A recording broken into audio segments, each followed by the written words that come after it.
नमस्कार, express news Bharat देख रहे हैं। मैं हूं आपके साथ सुरभि। देखिए, आजकल की भागदौड़ भरी जिंदगी में कहीं ना कहीं हमें अपने स्वास्थ्य को लेकर कई परेशानियां रहती हैं, लेकिन अब आपको टेंशन लेने की जरूरत नहीं है। हम आपके लिए कई ऐसी प्रभावी टिप्स लेकर आए हैं जो आपके लिए काफी मददगार साबित हो सकती है। बहुत स्वागत है आप सभी का हमारे खास प्रोग्राम हेल्थ एक्सप्रेस में।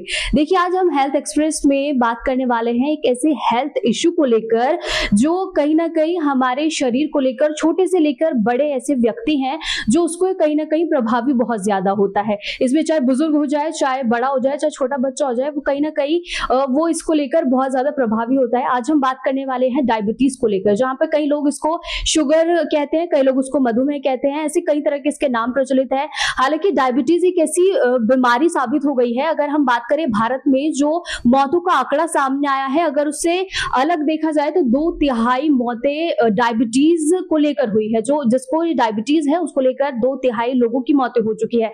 अब आप इससे ही समझ सकते हैं कि आखिर डायबिटीज कितनी बड़ी बीमारी बन चुकी है। और अब इसको लेकर कई मिथ भी सामने आ रहे हैं कि अमूमन हम देखते हैं कि डायबिटीज उन्हीं लोगों को होती है जो शुगर का ज्यादा सेवन करते हैं। अब ये मिथ है या इसमें कितनी सच्चाई है, आज हम जानेंगे डॉक्टर सदाकत अली से। बहुत बहुत स्वागत है सर आपका। धन्यवाद।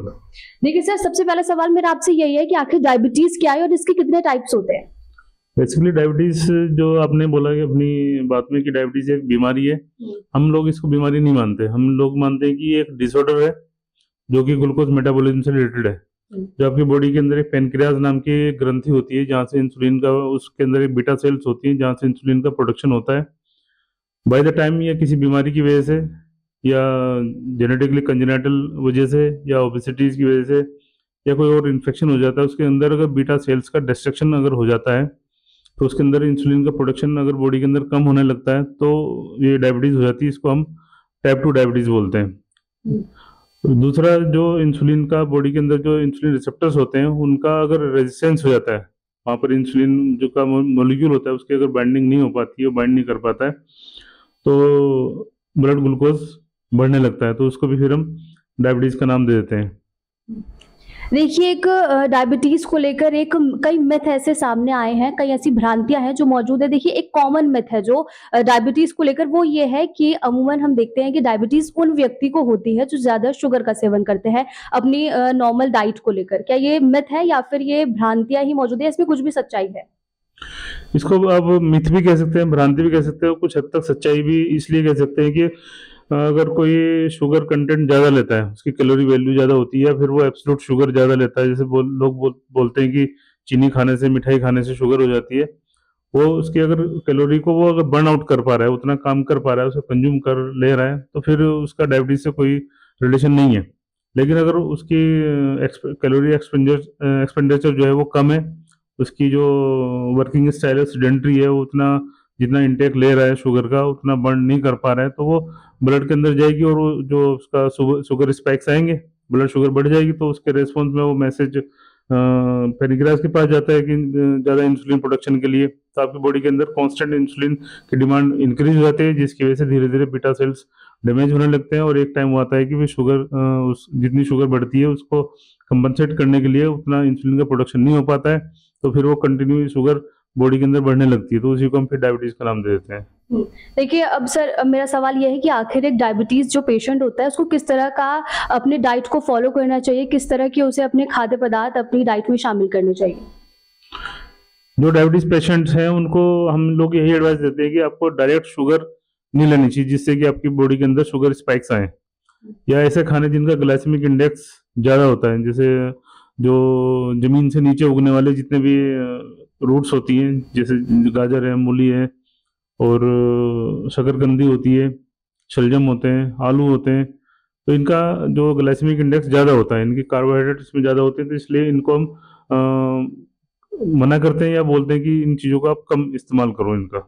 दूसरे जो इस तरह फ्रूट्स हैं, जैसे खट्टे फल होते हैं, मौसमी, संतरा, इनका भी शुगर कंटेंट ज़्यादा होता है, चीकू इसमें शुगर ज़्यादा होती है, तो जिन फ्रूट्स के अंदर ज़्यादा शुगर होती है या जिन सब्जियों के अंदर ज़्यादा शुगर होती है, कार्बोहाइड्रेट ज़्यादा होता है, तो उनको हम या तो बोलते हैं कि इनका आप सेवन कम करिए, या फिर जिनकी शुगर ज़्यादा बढ़ी है तो उनको कई बार हम मना भी करते हैं कि इनको आप बिल्कुल मत लो। देखिए सर, डायबिटीज का जो पेशेंट होता है उसको अपनी एक्सरसाइज में कौन कौन सी एक्सरसाइज लेके आनी चाहिए? क्या उसको डेली वॉक करनी चाहिए या फिर नहीं, या इस तरह की कोई एक्सरसाइज या कौन सी ऐसी जरूरी एक्सरसाइज जो एक डायबिटीज पेशेंट को कर लेनी चाहिए? जो स्ट्रेचिंग वाली एक्सरसाइज होती है जिसमें आप बॉडी को स्ट्रेच कर सकते हैं, वो वाली एक्सरसाइज हम एडवाइस करते हैं। और जैसे वॉकिंग, मॉडरेट ब्रिस्क वॉकिंग भी नहीं बोलते, मॉडरेट वॉकिंग बोलते हैं। एक दिन के अंदर उसको एटलीस्ट 10,000 स्टेप्स चलने चाहिए, तो जिसमें धीरे धीरे पसीना आए। जिमिंग या बहुत हैवी एक्सरसाइज हम अवॉइड बोलते हैं कि मत करो, अवॉइड करते हैं। देखिए सर, एक डायबिटीज को लेकर एक मिथ मौजूद है कि क्या ये जेनेटिक होता है? क्योंकि हमने देखा है कि किसी के माता पिता को है तो उसके बच्चे को भी है, और कई कई एक ऐसे भी केस हमने देखे हैं कि उनके माता पिता है, किसी को नहीं है पर बच्चे को होता है। ऐसा क्यों? ये मिथ है या फिर जेनेटिक वाला मिथ है या नहीं? नहीं, मिथ नहीं है, जेनेटिक भी होती है। एक्चुअली जो डायबिटीज है उसके कई टाइप्स होते हैं। एक तो आपकी कंजेनाइटल डायबिटीज होती है जिसमें उसका जेनेटिक रोल काफी ज्यादा है, तो उसको हम कई टाइप की होती है, 1 से 5 तक लेते हैं। उनको मोडी बोलते हैं, मैच्योरिटी ऑनसेट डायबिटीज मेलिटस। तो उसके 5 टाइप होते हैं, तो जेनेटिक होती है, उसके लिए जीन्स रेस्पॉन्सिबल होते हैं। दूसरा होता है आपका टाइप 1 डायबिटीज। टाइप 1 डायबिटीज में होता है कि वो भी छोटी उम्र के बच्चों की हो जाती है। उसमें एब्सोल्यूट डेफिशिएंसी होती है इंसुलिन की, इंसुलिन बॉडी के अंदर प्रोड्यूस होता ही नहीं है। दूसरी होती है टाइप 2 डायबिटीज, जो किसी बीमारी की वजह से या पेनक्रियास के अंदर कैल्शियम डिपोजिशन होने की वजह से या इन्फेक्शन की वजह से या उसकी सीडेंटरी लाइफस्टाइल या ज़्यादा ग्लूकोज इंटेक की वजह से, एक्सरसाइज ना करने की वजह से हो जाती है, वो होती है टाइप 2 डायबिटीज। उसके बाद फिर आपकी आ जाती है जेस्टेशनल डायबिटीज। कई बार जो पहले से डायबिटीज नहीं होती है, पेशेंट अगर फीमेल है वो प्रेग्नेंट हो जाती है, तो उस दौरान भी उसका बॉडी के अंदर इंसुलिन रेजिस्टेंस हो जाता है, जिसकी वजह से ब्लड शुगर बढ़ने लगती है, तो उसको हम जेस्टेशनल डायबिटीज की कैटेगरी में रखते हैं। देखिए सर, जिस तरह से आपने बोला कि डायबिटीज जो 2 जो उसकी वो होती है, टर्म होता है, तो हमने इसमें एक ये भी मिथ सुना है कि ये ज्यादातर उन लोगों को होता है जिनका वेट बढ़ा हुआ होता है, जिन पे मोटापा ज्यादा होता है। हाँ, जो ओबेसिटी एक डायबिटीज होने के लिए रिस्क है, रिस्क फैक्टर मानते हैं ओबेसिटी को, क्योंकि जो ओबीस पेशेंट होते हैं वो एक्सरसाइज नहीं कर पाते हैं या उनकी डाइट ज़्यादा होती है, इसलिए वो ओबीज हुए हैं। तो ओबेसिटी एक रिस्क फैक्टर है, क्योंकि उसका जो जितना वो उसका इंटेक होता है उतना एक्सपेंडिचर होता नहीं है ग्लूकोज का, तो कॉन्स्टेंटली हाइपरग्लाइसीमिया रहता है। हाइपरग्लाइसीमिया रहने की वजह से उसकी इंसुलिन डिमांड बढ़ जाती है। जब इंसुलिन डिमांड बढ़ेगी तो बीटा सेल्स उतना इंसुलिन अगर नहीं सिक्रेट कर पा रही है, और सीडेंटरी होने की वजह से, ओबेसिटी होने की वजह से उसको इंसुलिन रेजिस्टेंस ज़्यादा होता है ऐसे लोगों को। अगर आपने देखा होगा जितने ओबीस लोग ज़्यादा होते हैं, जो बैठे रहते हैं, काम कम करते हैं, उनकी गर्दन के पीछे एक काली सी लकीर पड़ जाती है आर्म पिट्स में, और बॉडी के अंदर काले काले धब्बे आ जाते हैं। वो जो धब्बे आते हैं वो बेसिकली इंसुलिन रेजिस्टेंस होने की वजह से आते हैं। तो इंसुलिन रेजिस्टेंस इन लोगों में ज़्यादा रहता है, प्लस इंसुलिन डिमांड ज़्यादा बढ़ जाती है, बॉडी के अंदर सर्कुलेटिंग इंसुलिन मोलिक्यूल ज़्यादा हो जाते हैं, तो फिर धीरे धीरे ये डायबिटिक हो जाते हैं पेशेंट इंसुलिन की कमी होने की वजह से। तो ओबेसिटी रिस्क फैक्टर है बेसिकली। ओके। देखिए सर, जिस तरह से हम देखते हैं कि डायबिटीज को लेकर एक ये भी है कि आप दवा मत लीजिए, आप मेडिसिन नहीं लेंगे तभी वो ठीक हो जाएगी, तो वो कैसे हो सकता है पॉसिबल? क्योंकि किसी किसी का शुगर लेवल हमने देखा है बहुत ज्यादा भी बढ़ा हुआ होता है। नॉर्मली शुगर सबके शरीर में होता है, बट लेकिन किसी किसी का शुगर लेवल ज्यादा होता है, तो वो कैसे पॉसिबल है कि आप मेडिसिन नहीं लेंगे, आप इंसुलिन नहीं लेंगे, आप कोई मशीन से टेस्ट नहीं करेंगे, तो कैसे पॉसिबल है कि वो आपका कंट्रोल रहेगा? हो सकता है, डिपेंड करता है कि उसका बॉडी के अंदर जो अवेलेबल इंसुलिन है या इंसुलिन सीक्रेट करने वाली जो बीटा सेल मास है वो कितना है।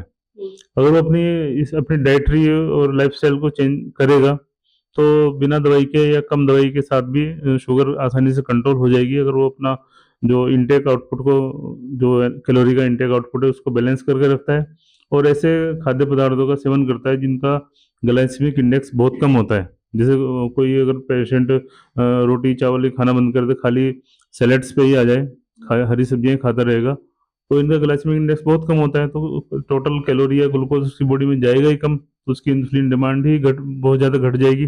तो जो उसके अंदर पहले से इंसुलिन कम सीक्रेट हो रहा है उतने में ही उसका काम चल जाएगा, तो उसको दवाई खाने की जरूरत ही नहीं है। देखिए, हमने सुना है कि जो डायबिटीज का पेशेंट होता है उसको कार्बोहाइड्रेट्स नहीं लेना चाहिए अपनी डाइट में लेकर। अगर वो लेता है, परमानेंटली ले रहा है, तो उस पे क्या फर्क पड़ेगा? एक्चुअली कई बार लोगों को ये होता है कि मैं तो मीठा खाता ही नहीं, फिर मुझे शुगर क्यों हो रही, मैं तो सिंपल दाल रोटी चावल सब्जी खा रहा हूँ और मैं तो मिठाई बिल्कुल बंद कर रखी है, किसी भी फॉर्म में लेता ही नहीं, तो मुझे शुगर क्यों हो रही है। अल्टीमेटली जो भी आप खाते हैं लास्ट मेटाबॉलिज्म के बाद लास्टली सारे ग्लूकोज में चेंज होता है। अगर कोई इंसान बिल्कुल मिठाई खाना छोड़ दे रहा है, वो खाली रोटी खाता रहेगा या चावल ही खाता रहेगा, तब भी वो लास्ट में ग्लूकोज ही बनेगा। तो डिपेंड करता है कि आपका इंटेक कितना है। और कोई आदमी उसकी डाइट एक रोटी है और 5-6 रोटी खाने लगेगा, दिन में 4-5 बार खाना खाने लग जाएगा, तो उसका ग्लूकोज उसकी बॉडी में बढ़ना ही है। तो उसको एब्जॉर्ब करने के लिए उसको इंसुलिन रिसेप्टर जो बॉडी के अंदर रिसेप्टर्स होते हैं वहाँ तक ले जाने के लिए उतना इंसुलिन अवेलेबल ही नहीं है। तो उसको जो ग्लूकोज लेवल बढ़ा रहेगा तो डायबिटीज उसको हो ही जाएगी।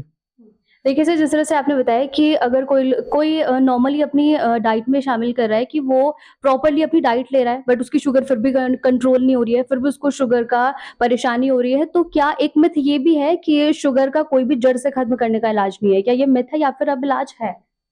नहीं, मिथ तो नहीं कह सकते, सच्चाई है। तो इसका इस बीमारी को या इस डिसऑर्डर को कंट्रोल किया जा सकता है केवल, क्योंकि आपकी बॉडी के अंदर इंसुलिन प्रोडक्शन कम हो चुका है। तो उसका जो हम लोग जो सही तरीका तो यही कि किसी चीज़ की अगर शरीर में कमी हो जा रही है, चाहे वो थायराइड हार्मोन हो, चाहे वो इंसुलिन हार्मोन हो, और बॉडी के अंदर प्रोडक्शन ही कम हो गया है, तो उसको फिर हमें बाहर एक्सटर्नल सोर्स से देना पड़ेगा। फिर हम बाहर से उसको इंसुलिन उसकी बॉडी में उसकी रिक्वायरमेंट के अकॉर्डिंग तो बाहर से इंसुलिन देना चाहिए। अगर आप बाहर से, लेकिन लोगों में ये बहुत बड़ा मिथ है इंसुलिन को लेकर के कि अगर किसी डॉक्टर ने उसको इंसुलिन प्रिस्क्राइब कर दिया कि आपको इंसुलिन लेना, तो उसको ये लगता है कि ये तो बिल्कुल लास्ट स्टेज आ गई है, अब मेरा क्या होगा। तो कोई भी बंदा, कोई पेशेंट इजीली इंसुलिन को एक्सेप्ट नहीं करता। तो फिर क्या होता है कि हम उनको दवाइयों पर लेते हैं। वो दवाइयाँ वही करती हैं, वो जाकर के जो पैनक्रियाज के अंदर बीटा सेल्स होते हैं उन्हीं को स्टिमुलेट करती है और ज़्यादा इंसुलिन प्रोडक्शन के लिए। होता क्या है कि फिर वो उसकी शुगर कंट्रोल होने लगती है, तो फिर वो डाइटरी जो मॉडिफिकेशन थे वो करता नहीं। वो कहता है मैं तो सब कुछ खाते रहता हूँ, बस एक गोली खा लेता हूँ सुबह शाम, मेरी शुगर कंट्रोल रहती है। लेकिन होता है कि वो फिर उसकी दवाई की डोज बढ़ती रहती है। तो एक दिन ऐसा आता है धीरे धीरे, तो क्योंकि ये दवाइयाँ जाकर के उसी बीटा सेल्स को और इंसुलिन प्रोड्यूस करने के लिए बाध्य करती है, स्टिमुलेट करती है उसको। तो जब उनका ओवर बर्डन हो जाता है और फंक्शन वो करने लगती है, तो धीरे धीरे उनका डिग्रेडेशन होने लगता है, डिजेनरेशन होने लगता है। तो बीटा सेल्स का जो नंबर है वो घट जाता है, और फिर ये एक बार इतना घट जाता है कि आपको 2-2 3-3 दवाई लेनी पड़ती है। उसके बावजूद भी उतना इंसुलिन जितना कि बॉडी को चाहिए ब्लड ग्लूकोज को नॉर्मल रखने के लिए, उतना वो प्रोड्यूस करने में असमर्थ हो जाती है। तो फिर फाइनली पेशेंट को भी अपना मूड बनाना पड़ता है, डॉक्टर भी उसे कहता है कि अब कोई रास्ता नहीं, अब तो आपको इंसुलिन लेना ही पड़ेगा। तब जाकर के लोग इंसुलिन लेना एक्सेप्ट करते हैं, इससे पहले करते ही नहीं है हम, जो हमने अब तक अपनी प्रैक्टिस में देख रहे हैं हम लोग। देखिए सर, जिस तरह से हम देख रहे हैं कि टेक्नोलॉजी जबकि सही यह है कि जो दवाइयाँ हैं शुगर कंट्रोल करने वाली, अगर कायदे से देखा जाए तो इनका इस्तेमाल करना ही नहीं चाहिए जब उसको लगा कि मेरे अंदर इंसुलिन की कमी रह गई है। क्योंकि शुगर का, डायबिटीज का पता ही तब लगता है हमें जब एटलीस्ट कम से कम 80-85% बीटा सेल्स जो इंसुलिन प्रोड्यूस करती है वो डिस्ट्रॉय हो चुकी होती है। केवल 15 से 20% बीटा सेल ही बची होती है, तब उसको वो डायग्नोज होता है कि उसको शुगर हो गई है।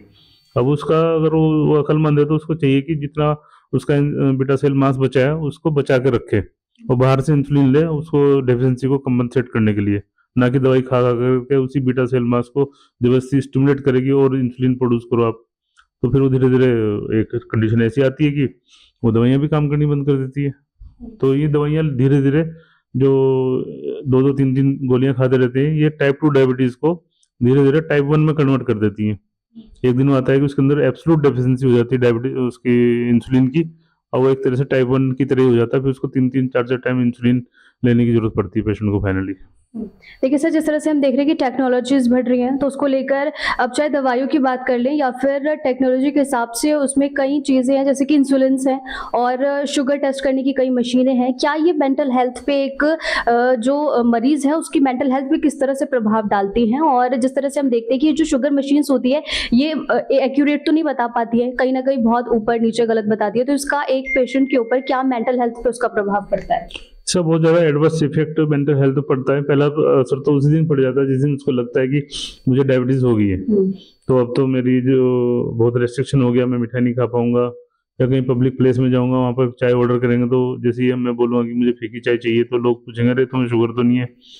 तो कहीं जो खाने के लिए बोला सिलेक्टिव हो जाएंगे, तो उसको जब भी पब्लिक प्लेस पे या कहीं भी रिश्तेदारी में अपने घर पे जब उसका खाना अलग से बनेगा या उसको खाने में कोई कहेगा ये तुम्हारे लिए नहीं है, ये तुम्हारे लिए है, तो वहीं से उसको डिप्रेशन स्टार्ट हो जाता है। तो डिप्रेशन तो डायबिटीज़ के साथ में रिलेटेड है। इस पर रिसर्च भी हो चुकी है, आर्टिकल भी पब्लिश हैं। जो डायबिटीज़ के पेशेंट हैं उनमें डिप्रेशन आ जाता है। दूसरा, रोज रोज उनका जो मेंटल फ्लक्चुएशंस होते हैं उनके माइंड सेट में, उनको एंजाइटी होती है। जब भी शुगर वो अपनी चेक करते हैं अपने घर ग्लूकोमीटर से, अगर बढ़ी हुई आ जाती है तब एकदम से उनको टेंशन हो जाती है। कई बार घट भी जाती है तो वो जानलेवा भी हो जाती है। कई बार अगर ज़्यादा शुगर घट गई तो ज़्यादा बार बार जो अपनी शुगर लेवल को चेक करता है तो उस वक्त उसको एक एंजाइटी सी रहती है कि देखते हैं कितनी आती है। अगर वो शुगर सपोज बढ़ गया कि 400 आ गई या समथिंग, तो फिर उसको एकदम से घबराहट और टेंशन हो जाती है। तो मेंटल हेल्थ पे इसका एडवर्स इफेक्ट पड़ता है। सर, आपको ऐसा क्या लगता है कि डायबिटीज को लेकर अमूमन हमने देखा है कि ऐसे कई मिथ हैं, पर आपको क्या लगता है कि डायबिटीज को लेकर कोई एक ऐसा मिथ बना हुआ है जिसको सही करने की आवश्यकता है फिलहाल? 2-3 मिथ हैं। तो बहुत सारे जो पेशेंट्स हैं उनके अंदर एक ही दिमाग में रहता है कि ये अंग्रेजी दवाइयां हैं, इनसे शुगर ठीक नहीं होगी, अगर जड़ से खत्म होगी तो देसी इलाज से खत्म होगी। तो फिर वो कोई चूर्ण ले रहा है, कोई चटनी ले रहा है, कोई शरबत पी रहा है, किसी डिफरेंट चीज़ों का, तो उस तरफ वो चला जाता है। और वो धीरे धीरे क्या होता है, उसको जो शुगर के कॉम्प्लिकेशंस आने शुरू हो जाते हैं। जो पेशेंट के लिए जो खतरनाक चीज़ होती है वो डायबिटीज़ ना होकर के डायबिटीज़ से रिलेटेड जो कॉम्प्लिकेशन होते हैं, और जिससे कि आँख के ऊपर जो पर्दा होता है रेटिना, उसके ऊपर असर पड़ना, किडनी के ऊपर असर पड़ना, हार्ट, कोलेस्ट्रॉल, इससे डायबिटीज़ की वजह से, इंसुलिन रेजिस्टेंस होने की वजह से फैटी लीवर हो जाते हैं। फैटी लीवर अपने आप में एक एपिडेमिक आज की डेट में बनी हुई है।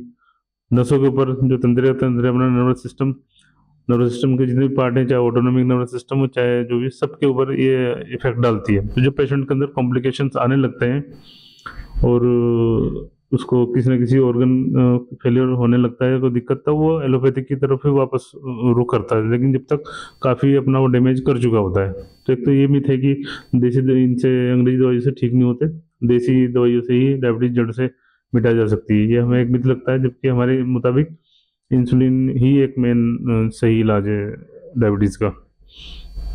दूसरा ये है कि कुछ लोगों के दिमाग में आती है, हाँ भी पेशेंट आते हैं वहाँ पर जो कहते हैं कि चीनी से होती है शुगर, गुड़ से नहीं होती है, तो वो चीनी छोड़ के गुड़ खाना शुरू कर देते हैं, सुबह शाम गुड़ ले रहे हैं। और कुछ ऐसे खाने लगते हैं जिनसे उनको और ज़्यादा नुकसान हो जाता है। ये चूर्ण लेते हैं कई बार लोग जाके, उनसे और किडनी डैमेज होने लगती है।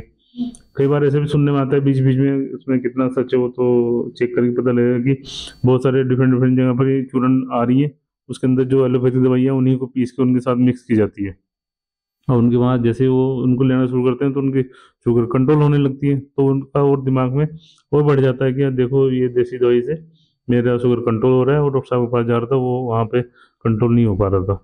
तो ये कई भ्रांतियाँ और कई मिथ ये एयर में सर्कुलेट करते हैं। देखिए सर, ऐसा क्या है डायबिटीज को लेकर? देखिए, हम जैसे कि देखते हैं कि एक व्यक्ति को कैसे पता चल सकता है, उसके शुरुआती लक्षण डायबिटीज को लेकर क्या होते हैं कि एक व्यक्ति को ये पता चल जाए कि हाँ मुझे डायबिटीज है, और टाइम रहते हैं उसको वो कंट्रोल कर सकते हैं। क्योंकि जैसे कि आप देखते हैं कि डायबिटीज अगर एक अलग लेवल पे पहुंच जाती है तो वो आपको तकलीफ देगी, पर ऐसे क्या लक्षण है जो शुरुआती दौर पे हम पहचान सकते हैं कि हाँ हमें डायबिटीज है और हम अभी से कंट्रोल कर सकते हैं? तो 2-3 चीज़, जो लोग 6 मंथली एनुअल चेकअप करते हैं उनको खुद ही आइडिया लग जाता है कि मेरा ब्लड शुगर या मेरा जो HbA1c वो कहाँ एग्जिस्ट कर रहा है।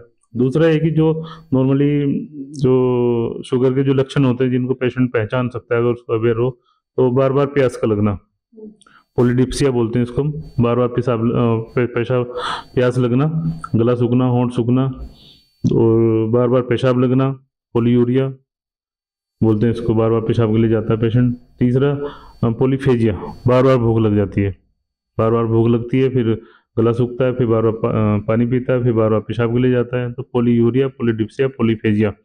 और नाइट स्वेट्स, रात को पसीना आना, रात को आँख खुलना, और पैरों में, शरीर के अंदर थकावट का महसूस होना, ये मेन सिम्टम है जिससे उसको शक हो जाना चाहिए कि हाँ something going wrong with me, मुझे अपना ब्लड शुगर जाकर के चेक कराना चाहिए। बहुत बहुत शुक्रिया सर आपका तमाम जानकारी के लिए।